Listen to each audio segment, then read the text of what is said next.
الشخير وما أدراك ما الشخير. الشخير يصير إذا انسد مجرى الهواء وقت النوم.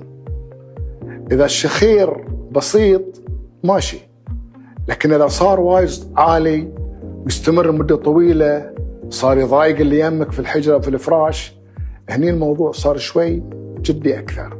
ممكن تكون تحولت المسألة إلى اختناق ليلي. هذه مشكلة تترتب عليها نتائج للأسف ما هي بزينة على الصحة، يعني النوبات القلبية، السكتات الدماغية، ضربات الدم والقلب، وقس على ذلك. استشارة الطبيب المختص في طب النوم هي البداية الصحيحة حق العلاج. سلامات.